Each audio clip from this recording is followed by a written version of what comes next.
Greetings, YouTube.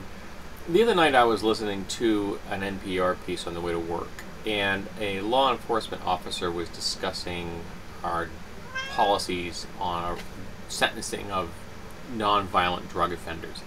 And this woman was actually sympathetic to the nature of the fact that a lot of these sentences are really, really long for non-violent drug offenses, and she felt they weren't. But because her career's in law enforcement, she wasn't able to break out of the frame of mind that we shouldn't be sending these people to prison at all. She just felt that they should be sent to prison for a shorter period of time. Her frame of reference was being constructed from her worldview as a law enforcement person.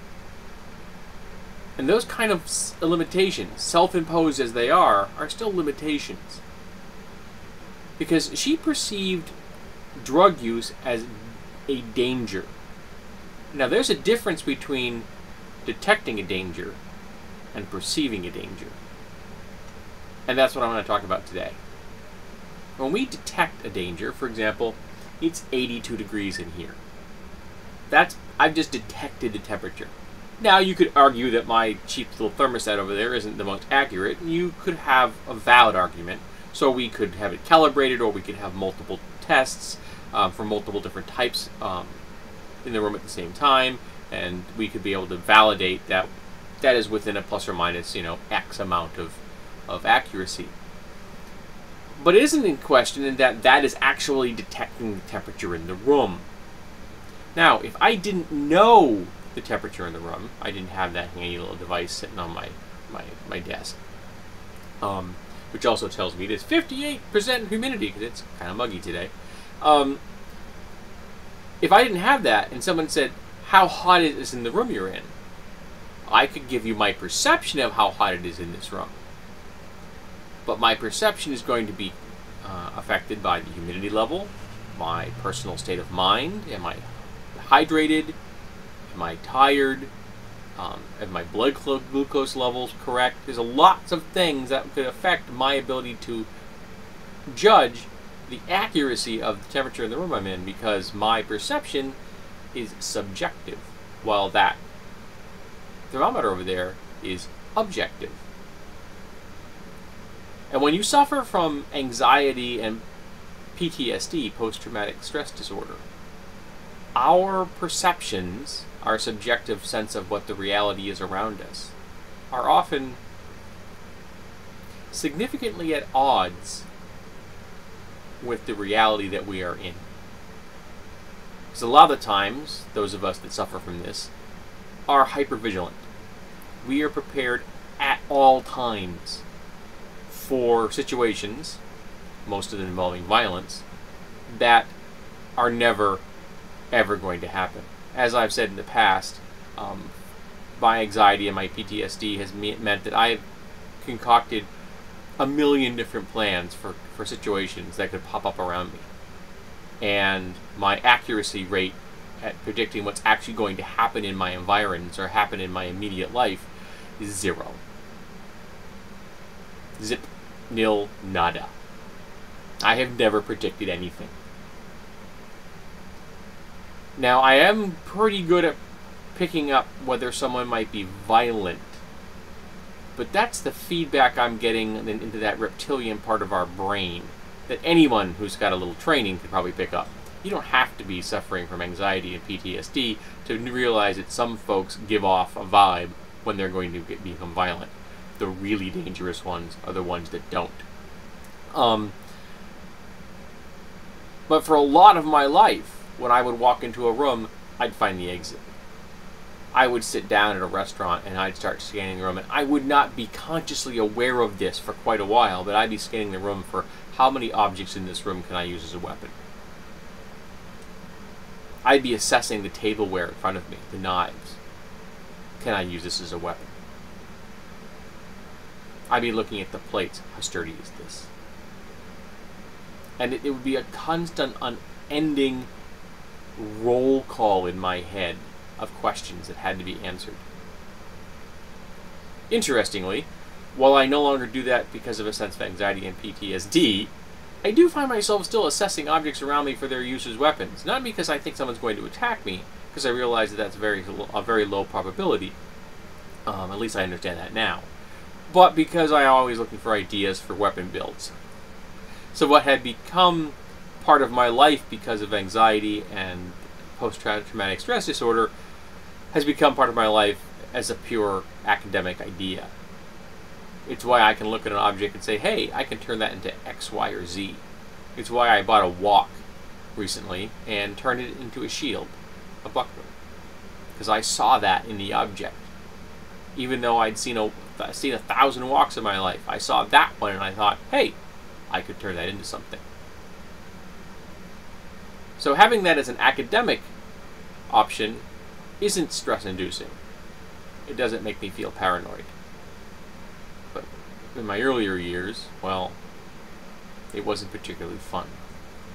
Because my perceptions of the world around me were skewed. They weren't healthy.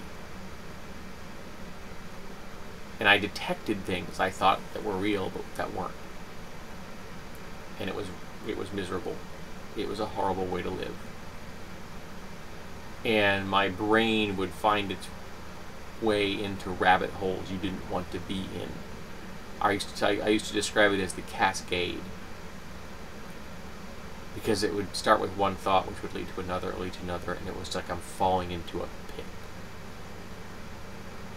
And each thought dragging me faster and faster down that hole. Sometimes into complete states of depression. At my worst, which could last for months, often weeks. I'm very happy to say that near the end, when I began to really have a grip on my depression, those kinds of cascades, at their worst, would last hours. I could wake up feeling normal, become depressed, and then feel normal at the end of the day. And the fact that I could see that cycle is one of the reasons I was able to finally get a firm grip on my depression. I'm not saying I'm completely free of depression. I will probably be suffering from bouts of it for the rest of my life. But it doesn't control my thinking. And I've done great strides when it comes to my anxiety. And it was only quite recently that I discovered that technically my diagnosis is post-traumatic stress disorder, which I still find amusing. That I arrived at the idea of that on my own, only to have my therapist corroborate it. That made me feel a great sense of accomplishment. That what he could perceive from our first meeting took me years to finally get there, but I did do it.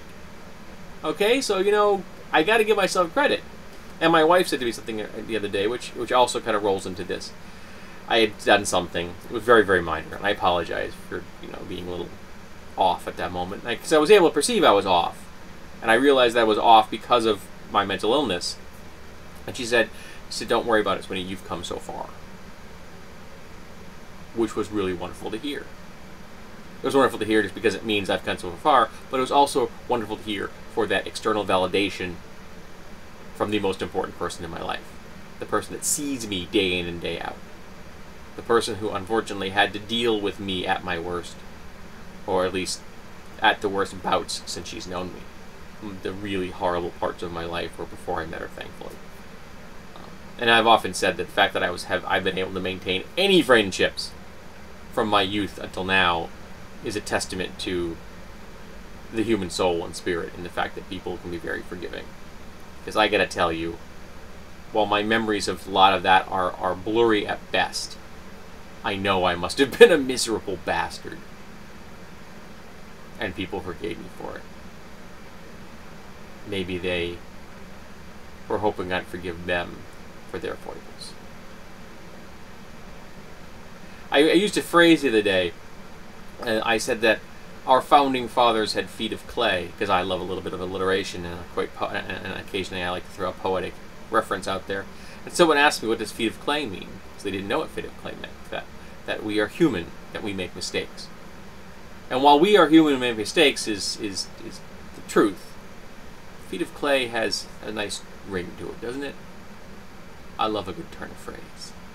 I don't often be able to hit them, but occasionally on my videos I do. I'm always very happy when that arrives. So, I guess this has just been a bit of a ramble. But there's a difference between detecting a danger and perceiving a danger. There's a difference between the way we are subjectively experience life and the objective reality around us. And as these two views come into focus, so finally, they're in line with each other, it's a much more pleasant way to view the world. Things have achieved a wonderful, comfortable sense of clarity.